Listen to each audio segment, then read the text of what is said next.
আসসালামু আলাইকুম ওয়া রাহমাতুল্লাহি ওয়া বারাকাতুহু। ইন্নাল হামদুলিল্লাহ ওয়াসসালাতু ওয়াসসালামু আলা রাসূলিল্লাহ ওয়া বা'দ। কাছে দূরে দেশ ও প্রবাসে যে যেখান থেকে সংযুক্ত আছেন দেখছেন প্রিয় চ্যানেল RTV। আপনাদের সকলকে আন্তরিক মোবারকবাদ জানিয়ে শুরু করছি নিয়মিত প্রশ্নোত্তরমূলক ইসলামী অনুষ্ঠান প্রাণ নিবেদিত প্রশ্ন করুন। প্রতি পর্বের মতোই এ পর্বেও আমাদের সাথে উপস্থিত হয়েছেন স্টুডিওতে সম্মানিত একজন ইসলামিক স্কলার।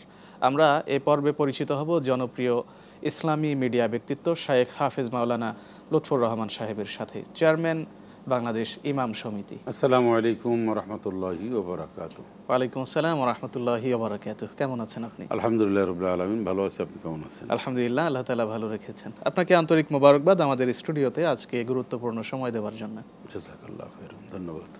প্রিয় দর্শক, আমরা সম্মানিত অতিথির সাথে পরিচিত হয়েছি। চলুন এবারে আমরা যে বিষয়ে আলোচনা করব, আমাদের আলোচনার বিষয় হচ্ছে হজের পূর্ব প্রস্তুতি এবং প্রস্তুতি কেমন হওয়া উচিত। তবে আপনাদেরকে জানিয়ে রাখছি, যদি কোনো প্রশ্ন আপনাদের জানার থাকে তাহলে আমাদের অনলাইনে প্রশ্ন পাঠাতে www.facebook.com/RTV online লিখে সার্চ করুন এবং আপনার প্রশ্নগুলো পাঠিয়ে দিন। আর পরবর্তীতে আমাদের অনুষ্ঠানমালা ইউটিউবে পেতে সাবস্ক্রাইব করুন www.youtube.com/RTV Islamic Show। প্রিয় দর্শক, চলুন এবারে আমরা সরাসরি মূল আলোচনায় ফিরব ইনশাআল্লাহ তাআলা। মুহতারাম, আমাদের আজকের যে বিষয়টি হলো হজের প্রস্তুতির ব্যাপারে। আমাদের দেশ থেকে 1.5 লক্ষ বা তারও বেশি হাজী সাহেব এবার হজে যাচ্ছেন। তাদের হজে যাবার পূর্বে কিছু প্রস্তুতি রয়েছে। এই প্রস্তুতিগুলো মূলত কেমন হওয়া উচিত? বিসমিল্লাহির রহমানির রহিম, নাহমাদুহু ওয়া নুসাল্লি আলা রাসূলিল কারীম, আম্মা বাদ। ধন্যবাদ। হজ একটি গুরুত্বপূর্ণ ইবাদত। এই ইবাদতটি হচ্ছে একটি ভিন্ন ধরনের ইবাদত, যে ইবাদতের সাথে আর্থিক, শারীরিক, মানসিক সব মিলিয়ে অনেক কিছু জড়িত থাকে এবং এই ইবাদতটি এমন একটি ইবাদত যে সহিশুদ্ধভাবে পালন না করলে, বড় ধরনের একটা ভুল হলে এটাকে রিপিট করা বা আবার করা, এটা একটা সো টাফ। কারণ হচ্ছে নামাজ যদি একবেলা ছুটে যায় বা নামাজের মধ্যে কোনো ত্রুটি হলে নামাজটা আমি আদায় করে নিলাম, রোজা যদি আমার কোনো কারণে ছুটে যায়, আমার ভুলের কারণে ভেঙে ফেলি, সেটাকে আবার রিকভারি করার যথেষ্ট সহজ সুযোগ রয়েছে। বাট হজের ক্ষেত্রে সেটা ভিন্ন। এই জন্য হজের যে ফরজগুলি আছে, এই ফরজগুলি যদি একটা ছুটে যায় তাহলে আর হজ হইল না। ওয়াজিবগুলি ছুটে গেলে যদি আমি সঠিকভাবে পালন করতে না পারি তাহলে আমার হজটা যথেষ্ট পরিমাণ সব কম হলো এবং একটি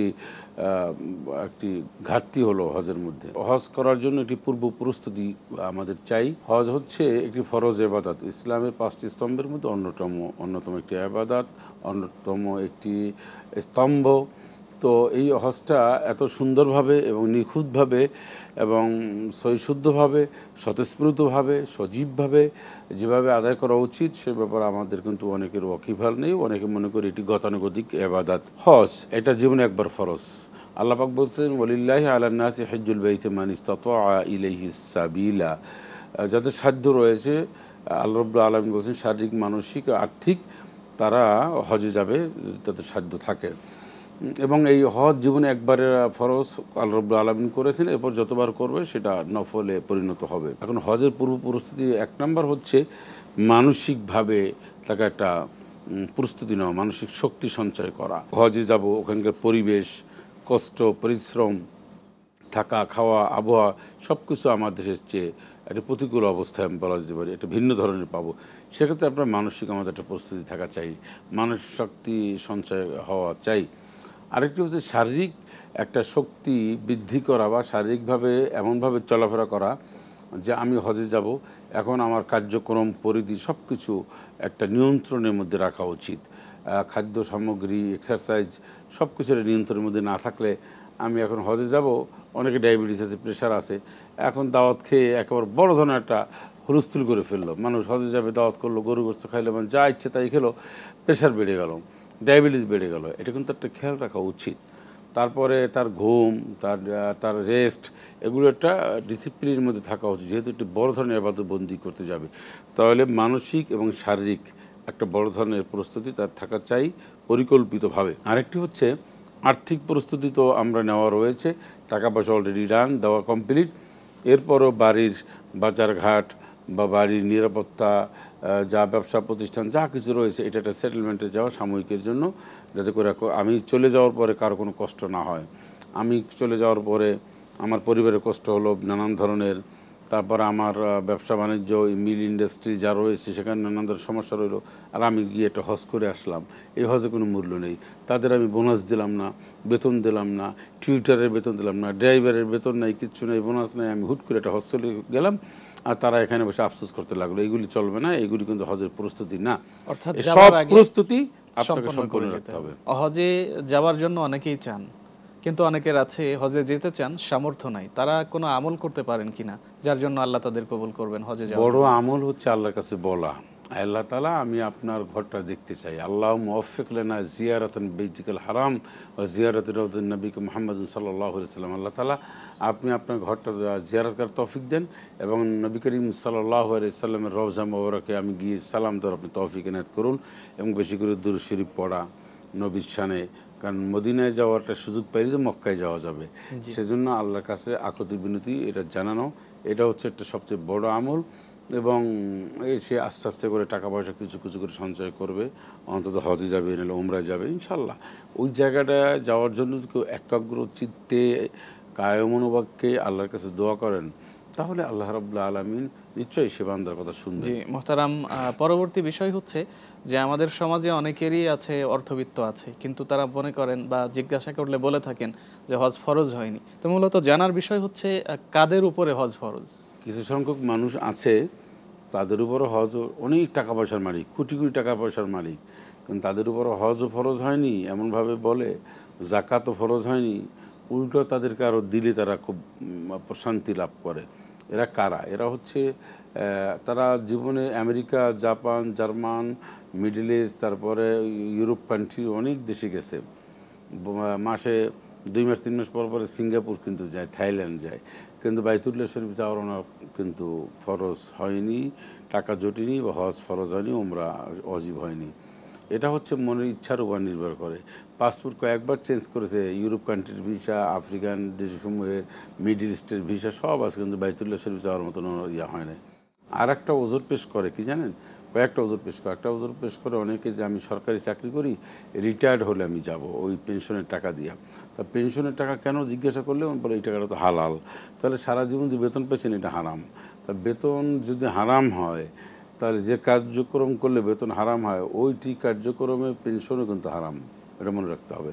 সুতরাং কোনো মানুষ যদি মনে করেন যে পেনশনের টাকাটা আমার হালাল, আর এখন যেহেতু ফাঁকি ঝুঁকি দিয়ে মানুষের কাছে টাকা পয়সা নিই নানান ধরনের, তো এটা বোধহয় হারাম না, এটা হারাম হলে ওটাও হারাম, এটা অটো, ওইটা মানে পেনশনের টাকাটা অটো হারাম হয়ে যায়। কারণ আপনি অফিসে যাওয়ার কথা ছিল 9টায়, গেছেন 12টায়, আসার কথা ছিল 5টায়, আপনি 3টায় বের হয়ে আসছেন, আপনি কার্যক্রম ঠিক মতন করেননি, আপনি করেছেন সিবিআই বিভিন্ন নেতৃত্ব দিয়েছেন, নেতামি করেছেন, নানান দাবি দয়া দিয়ে নানান ধরনের হুলস্থ সৃষ্টি করেছেন, আপনি তো কাজবাজ সঠিকভাবে করেন নাই, তাহলে পেনশনটা আপনার কীভাবে হালাল হয়, এটা একটা মানুষ বুঝতে হবে আমাদেরকে। আর একটা হলো যে অনেকে আবার মনে করেন যে আমার ছেলে মেয়ে বিবাহ শাদী দিয়ে হজে যাব।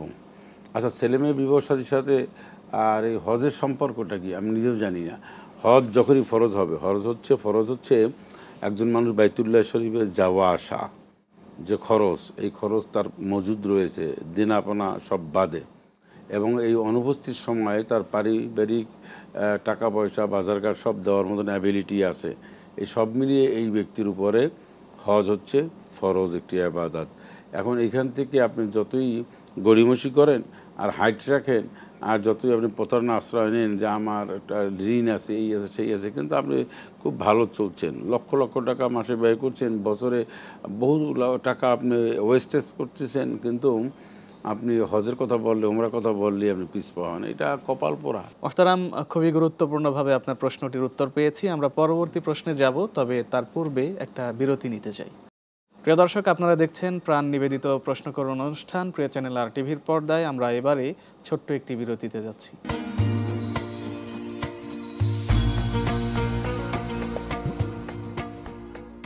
বিরতির পর আবারও ফিরে এলাম প্রিয় চ্যানেল আর টিভির পর্দায়। আপনারা দেখছেন নিয়মিত ইসলামী প্রশ্নোত্তরমূলক লাইভ অনুষ্ঠান প্রাণ নিবেদিত প্রশ্ন করুন।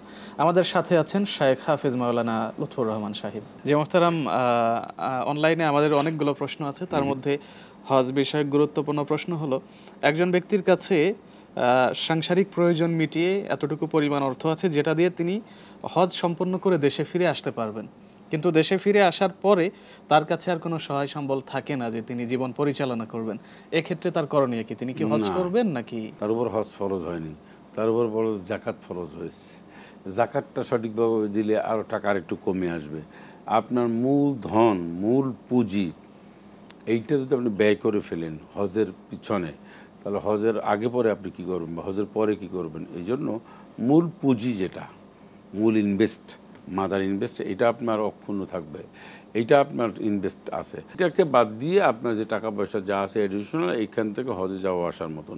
এখন আপনি 5 লাখ টাকা দিয়ে ধরেন ব্যবসা করেন, 5 লাখ টাকা আপনার কাছে পুঁজি আছে, এই 5 লাখ টাকা দিয়ে আপনি হজে গেলেন। কারণ হজে গেলেন, যাওয়ার সময় কী রেখে যাবেন? আইসাও বা কী খাবেন, আপনার ছেলে মেয়েও বা কী খাবে? এই জন্য বলছে না, এই 5 লাখ টাকা যে মূল পুঁজি এটা না, 5 লাখ টাকা দিয়ে তুমি ব্যবসা করে তুমি যে টাকা বানিয়েছো, এই টাকার এডিশনাল টাকা দিয়ে হজে যাবে।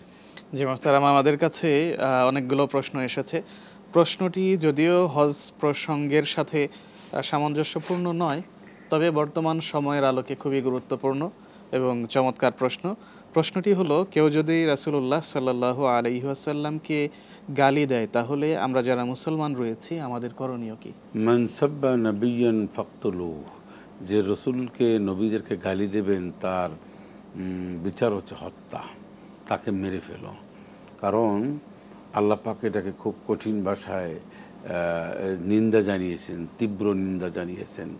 আল্লাহ বলছেন, ইয়া হাসরাতান আলাল ইবাদ মা ইয়াতিহিম রাসূলুল্লাহ কানু বিহি ইস্তাহজিউন, যে হে আমার আফসোস বান্দাদের উপরে, এমন কোনো নবী বাদ রাখেনি যে নবীদের সাথে তুচ্ছ তাচ্ছিল্য, উপহাস, নানান ধরনের তাদেরকে গাল মন্দ এবং জুলুম নির্যাতন নিপীড়ন করেনি, এমন কোনো নবী বাদ যায়নি। হে আমার হে আমার মানব সম্প্রদায়, হে আমার বান্দারা, তোমাদের প্রতি আমার খুব আফসোস।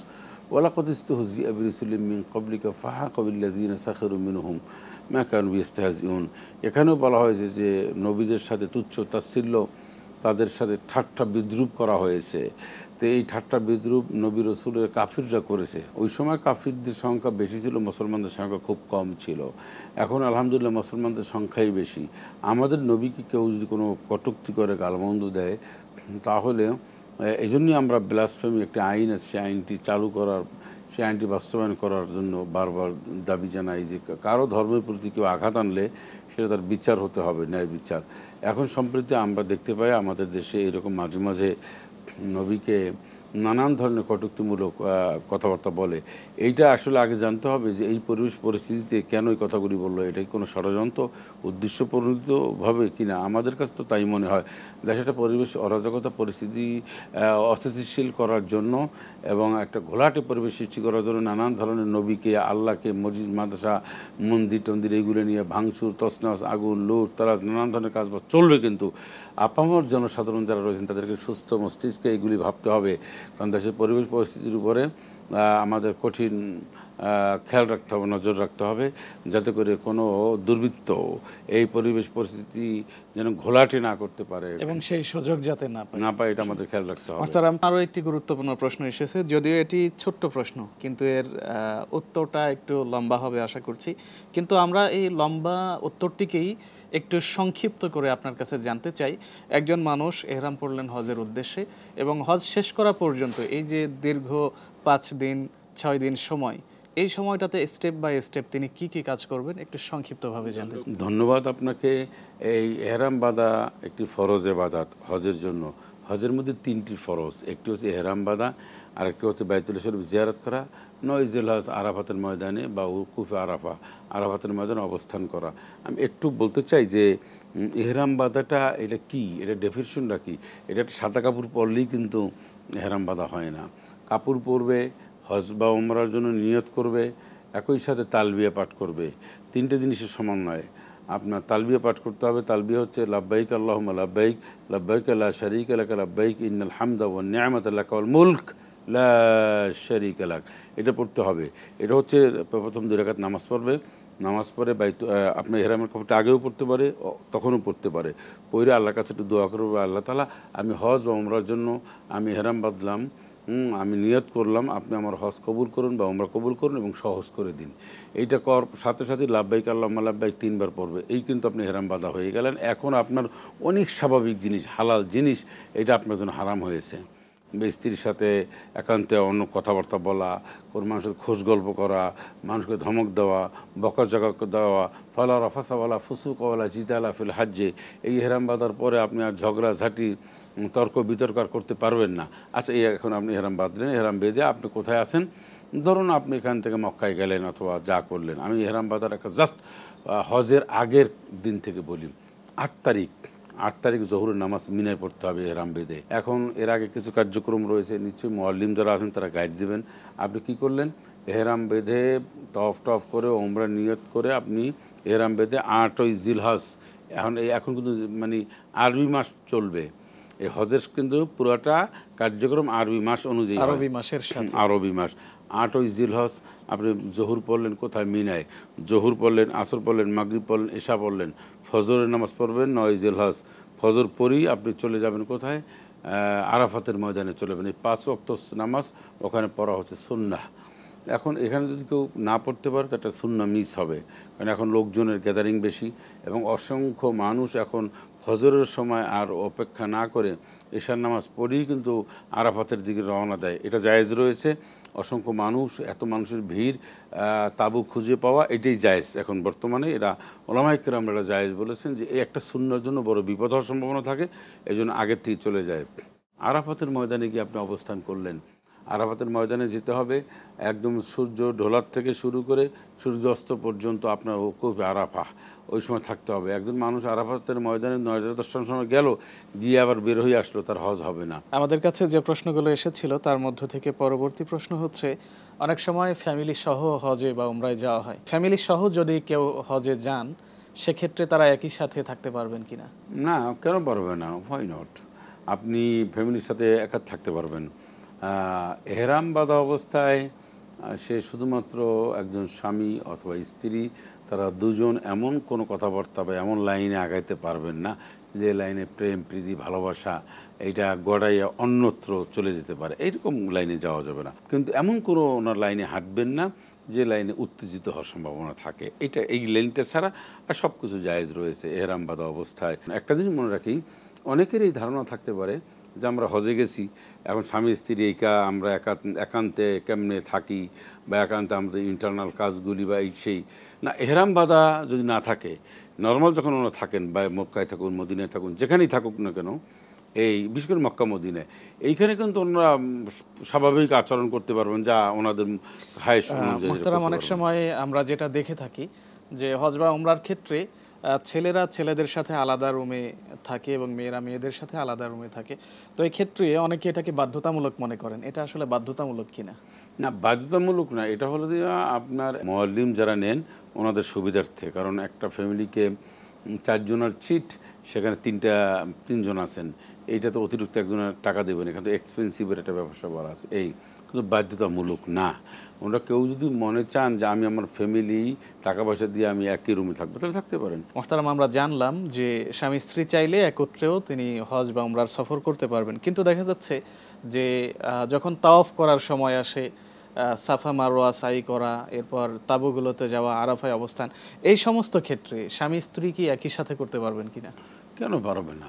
রমজানে ওনারা একাত্রে থাকতে পারবেন, সব কিছু করতে পারবেন, কিন্তু আমরা বলেছি যে এমন কোনো আচরণ যেন না হয় যেটা একটু ইয়ারকি ফাজলামদের দিকে চলে যায় অথবা হালকা মনে করেন। কোথায় আপনি আছেন, কোন জায়গায় কী কথা বলতে হবে, এইটা অনেক সময় আছে নফল নফল তাওয়াফ করতে পারেন, তো সেক্ষেত্রে স্বামী স্ত্রী কি দুষ্টামি ফাজলামদি করবেন ওই জায়গায়? না না না, ওখানেও ভারসাম্য রক্ষা করবেন, জায়গার মর্যাদা দেবেন। আমরা বলছিলাম বারবার যে জিনিসটা ইনশিওর করতে চাই, সেটা হচ্ছে যে ওনারা এমন পর্যায়ে কোনো কথাবার্তা দুষ্টামি বা এমন বডি ল্যাঙ্গুয়েজটা করবেন না যে এটা একটু মজার জায়গা। মোহতারাম, আমাদের আরও একটি বিরতিতে যাওয়ার সময় হয়েছে, আমরা আরেকটি বিরতি নিচ্ছি। প্রিয় দর্শক, আপনারা দেখছেন প্রিয় চ্যানেল আর টিভির পর্দায় নিয়মিত ইসলামী প্রশ্নোত্তরমূলক লাইভ অনুষ্ঠান প্রাণ নিবেদিত প্রশ্ন করুন। আমরা যাচ্ছি আরও একটি বিরতিতে, কোথাও যাবেন না, সঙ্গেই থাকুন।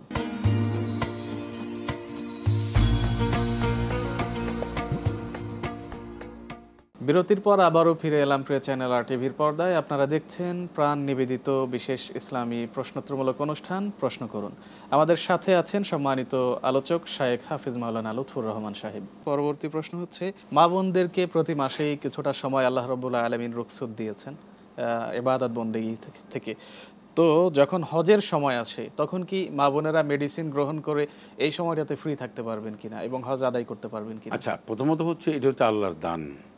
হ্যাঁ, ইয়াসআলুনাকা আনিল মাহিদ কুল হুয়া আযান ফাতাজিলুন নিসা ফিল মাহিদ।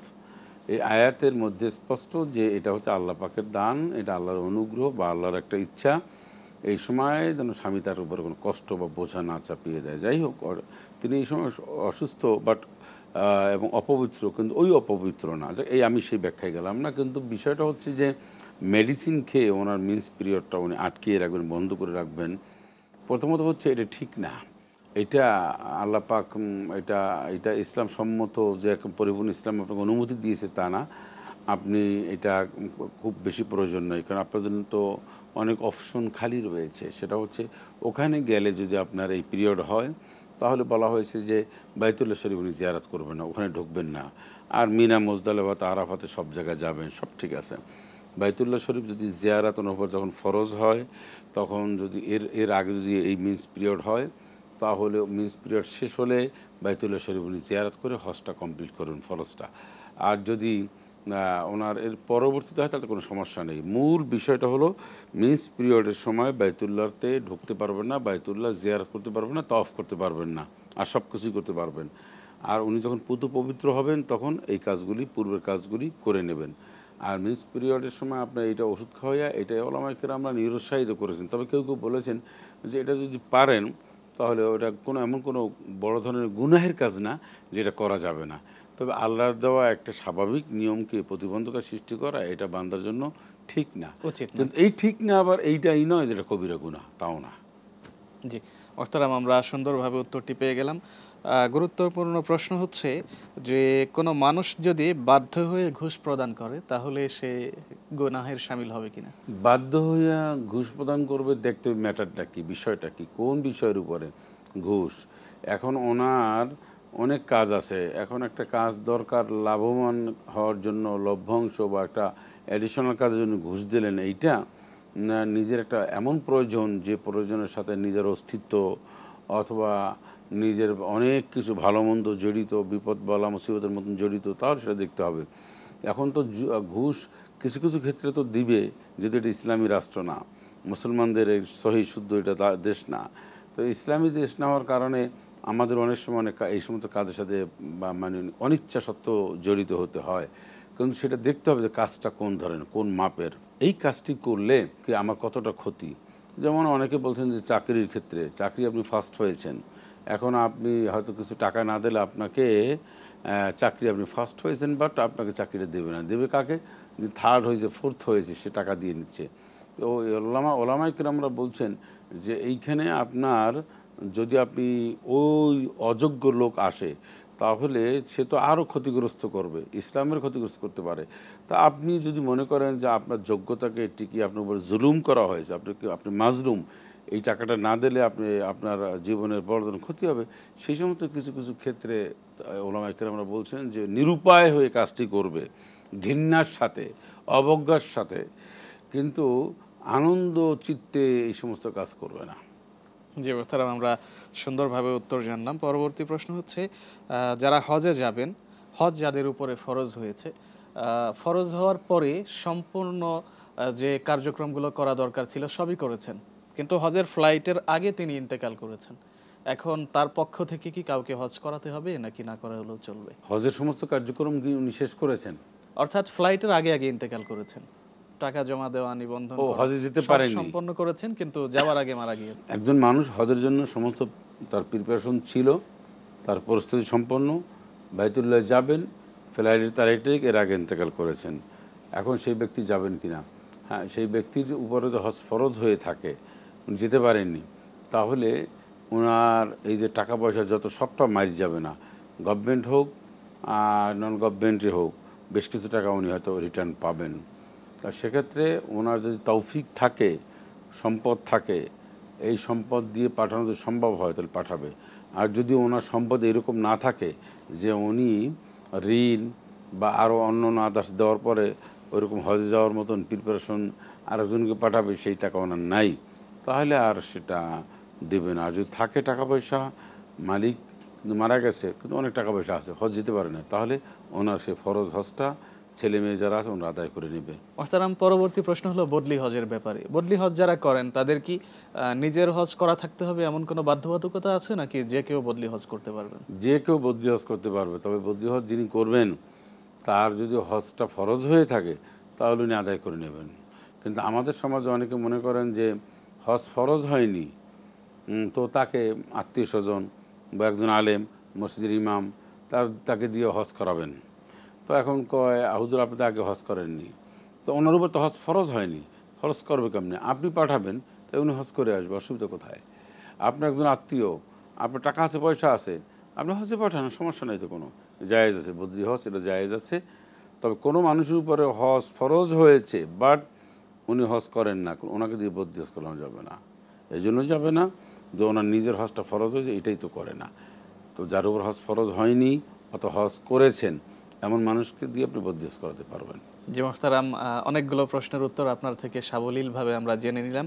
আশাবাদী সম্মানিত দর্শক মণ্ডলী যারা প্রশ্ন পাঠিয়েছিলেন তারা তাদের উত্তরগুলো যথাযথ বুঝে পেয়েছেন। দীর্ঘক্ষণ আমাদেরকে সময় দিয়েছেন, এজন্য আপনাকে আন্তরিক মোবারকবাদ। ধন্যবাদ, শুকরিয়া আপনাকে। প্রিয় দর্শক, এতক্ষণ ধরে আপনারা দেখছিলেন প্রিয় চ্যানেল আর টিভির পর্দায় নিয়মিত প্রশ্নোত্তরমূলক ইসলামী অনুষ্ঠান প্রাণ নিবেদিত প্রশ্ন করুন। আমরা এই পর্বের একেবারেই শেষ প্রান্তে চলে এসেছি। এই পর্ব থেকে আমাদেরকে বিদায় নিতে হচ্ছে। পরবর্তী পর্ব দেখার আমন্ত্রণ জানিয়ে বিদায় নিচ্ছি। আসসালামু আলাইকুম ওয়া রাহমাতুল্লাহি ওয়া বারাকাতুহু।